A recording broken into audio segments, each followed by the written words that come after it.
Hello students, today we are going to study about lesson 8 subject verb agreement from English grammar book.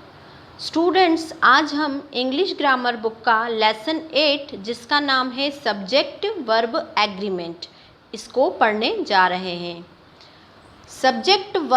Subject और verb agreement मतलब subject और verb का जो agreement होता है किसी सेंटेंस में, एग्रीमेंट इन द सेंस कि कुछ समझौता, उन दोनों का कॉम्बिनेशन का यूज़ किया जाता है सेंटेंसेस में।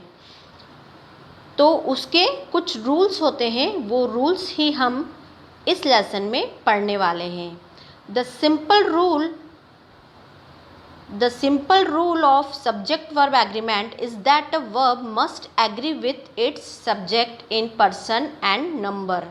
सिंपल सा रूल होता है सब्जेक्ट वर्ब एग्रीमेंट का कि वर्ब जो होती है वह must agree with its subject, उसके सब्जेक्ट के साथ एग्री होना ही चाहिए। एग्री इन द सेंस कि यदि सब्जेक्ट सिंगुलर है तो वर्ब भी सिंगुलर होगी, सब्जेक्ट प्लूरल है तो वर्ब भी प्लूरल होगी। इस तरह से in person and number, person में या नंबर में, that is whether the subject is in the first, second और third person and if it is singular और प्लूरल। किस तरह से हम समझेंगे इसको कि एक वर्ब जो होगी वो सब्जेक्ट के साथ एग्री करेगी पर्सन और नंबर में। पर्सन आप सब ने पढ़ चुके हैं, first person, second person, third persons होते हैं, और नंबर मतलब सिंगुलर नंबर या प्लूरल नंबर, जो मैंने आपको अभी बताया है कि यदि सब्जेक्ट सिंगुलर होगा तो वर्ब भी सिंगुलर यूज़ होती है, और अगर सब्जेक्ट प्लूरल होता है तो वर्ब भी प्लूरल यूज़ की जाती है।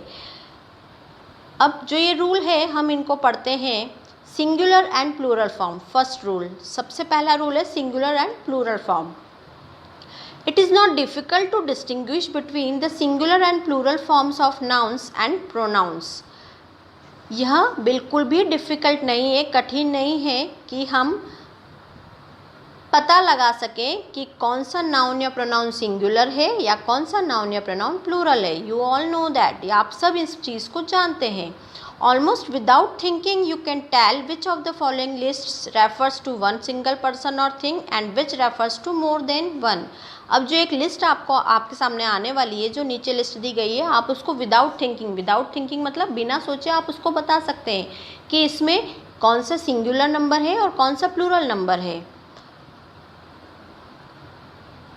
Girl, boy, cat, toy, box, bench. Girls, boys, cats, toys, boxes, benches. From these examples, you will note that most nouns form their plurals by adding the letter s or es.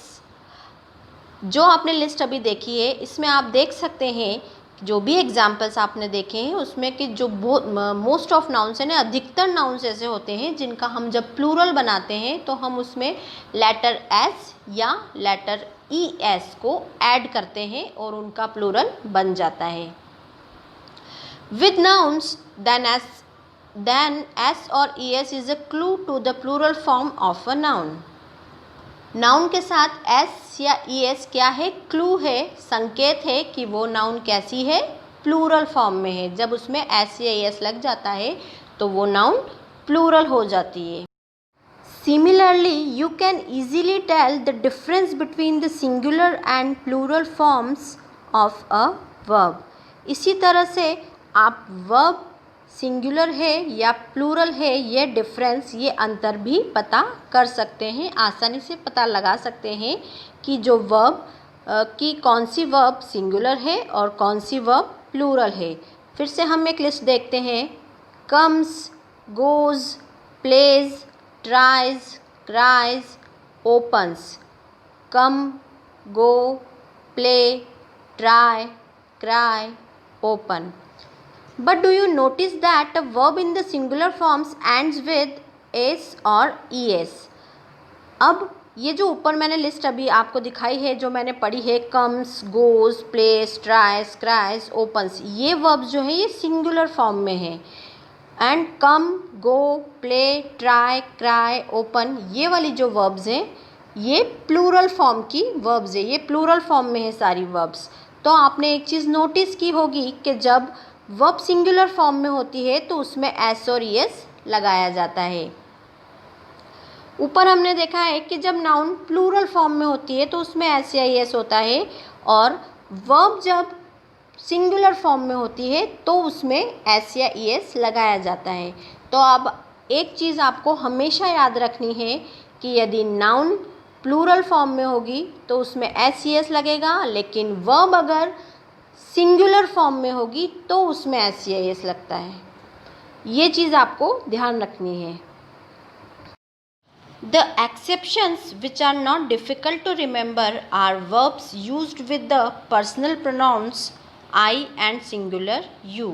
अब एक exception है जो कि आपको याद रखना है, बहुत ही इजी सा है, बिल्कुल भी डिफ़िकल्ट नहीं रहेगा आपको याद रखने का, कि जो प्रोनाउन I और सिंगुलर you होता है उसके साथ हमेशा प्लूरल वर्ब यूज़ की जाती है।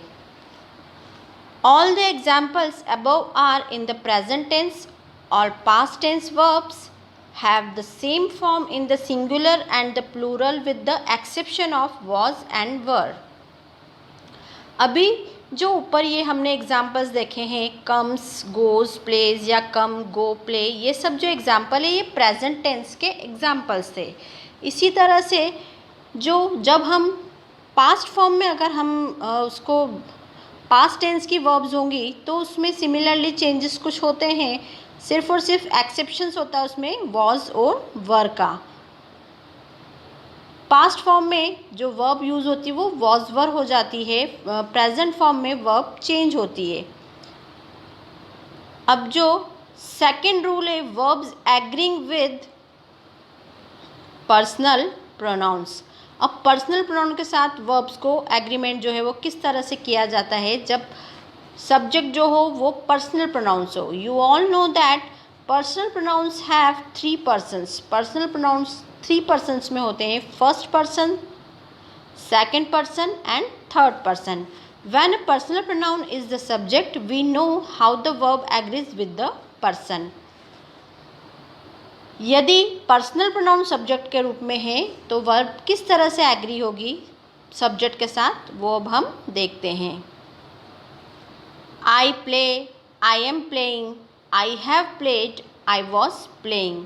ये जो एग्जाम्पल्स हैं, जो सेंटेंसेस हैं, ये डिफरेंट टेंसेस के सेंटेंसेस हैं। We play, we are playing, we have played, we were playing. You play, you are playing, you have played, you were playing. He plays, he is playing, he has played, he was playing. They play, they are playing, they have played, they were playing. अब ये जो sentences मैंने सारे read किए हैं इसमें हमको एक चीज़ ध्यान रखनी है। अभी हमने जो ऊपर रूल पढ़ा है कि यदि सब्जेक्ट सिंगुलर है तो वर्ब भी सिंगुलर यूज़ होती है, और सब्जेक्ट प्लूरल है तो वर्ब भी प्लूरल यूज़ की जाती है। लेकिन एक्सेप्शन जो है आई और यू का, वो हमें ध्यान रखना है। तो इन सेंटेंसेस में हम देख सकते हैं यू के साथ प्लूरल वर्ब यूज़ हुई है प्ले, और आई के साथ भी वर्ब का प्लूरल फॉर्म यूज़ हुआ है, दैट इज़ प्ले। और ही जो है सिंगुलर सब्जेक्ट है तो इसके साथ हमने सिंगुलर वर्ब प्लेज यूज़ की है। Our lesson has completed. Thank you so much.